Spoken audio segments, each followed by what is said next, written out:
What were the Conservatives thinking? Well, you're answering your own questions in a way, Jordan, because the answer is... In this clip from the Jordan Peterson podcast, Matt Goodwin answers one of the most asked questions of our time with regards to Britain, which is, what the hell is happening to the UK? He touches on the failure of the Conservative Party, the continual failure of the Labour Party, and why the UK needs wholesale political change. Well, look, I think it's just important for people who are not in the UK but have been asking us, Brits, the same question, what the hell is happening to the UK, right? That's a question I get from many Americans, Canadians, and others.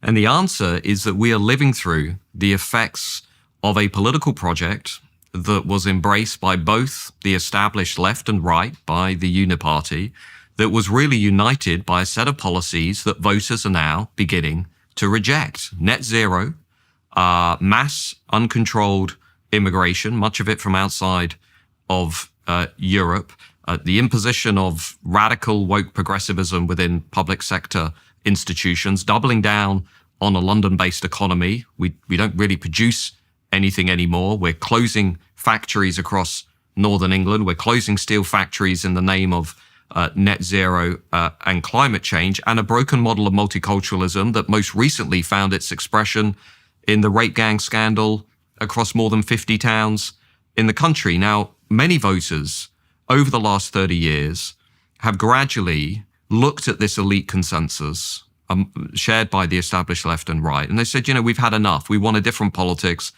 We want a different kind of culture. And that is why I actually think you're beginning to see now what America saw in 2015, 2016. We're beginning to see radical political change in this country. As I'm talking to you now in early mid-February 2025, in the national polls, Nigel Farage and the Reform Party are now number one. Labour and the Conservatives are now trailing this disruptive party, similar to the Canadian Reform Party in the early 1990s. We're beginning to see a serious pushback from voters who have had enough of this. And in Europe too, Jordan, you will know, in Germany, Austria, Sweden, we are, I think, beginning to see a sustained public-led pushback to the policies that have dominated Western democracies for the last 30 to 50 years. In my personal opinion, Goodwin hits the nail on the head. We are seeing throughout most of Europe massive pushback against the naive Western and European policies that have reigned supreme in the West for some time. Turning back to the UK, which is probably in the worst situation it has ever been in, Jordan Peterson asked Goodwin what the Conservative Party was thinking throughout their 14 years in power and what their motivations were. What were the Conservatives thinking? What was their motivation? Was it merely that they were trying to look like planetary saviors and to virtue signal despite the fact that they were conservatives? Or or was it the fact that, like Keir Starmer, they were completely enamored of the Davos WF crowd, which they regarded as somehow more stylish than, the mere plodding pedestrians in the parliament? Here's Goodwin's answer. Well, you're answering your own questions in a way, Jordan, because the answer is they're not conservatives. What has happened to the Conservative Party, one of the oldest, most successful parties in the history of democracy, is that it has completely abandoned its ideological roots. It's become a liberal party. The vast majority of MPs in Parliament, Conservative MPs, are essentially liberal MPs. They are the ones that put mass immigration on steroids. They are the ones that put net zero on steroids. They are the ones that put gender ideology on steroids. And Kemi Badenoch is claiming that the party has learned its lessons, that she's going to change direction. But in reality, because of the structure of the Conservative Parliamentary Party, because it is dominated from top to bottom by liberals, even if Kemi Badenoch believes in what she's saying, she knows deep down she will not be able to fundamentally change the direction of travel. So what I think we need is a bit like what America has witnessed over the last 10 years, which is a complete replacement of not just the Tory party, but the dominant establishment in this country, which is clinging to a consensus that is fundamentally out of touch with what voters want. Now Goodwin delves into the issue of mass migration, which, as he also explains, is probably the largest issue on the minds of the average UK citizen. And just a side note, this is not just the case for the citizens for the UK, but for most citizens throughout the West. I mean, mass immigration, I'll give you one example, Jordan. We can come back and talk a little bit about net zero, but to me, mass uncontrolled immigration has fundamentally weakened Great Britain. It has undermined our prosperity. It has divided our society. Nobody ever voted for it. Boris Johnson did the opposite of what he promised voters he would do when he was elected in 2019. He said he'd lower immigration. He put it on steroids. 86% of all migration into Britain is now coming from outside Europe, from what I would argue are culturally incompatible nations. They're more impoverished nations.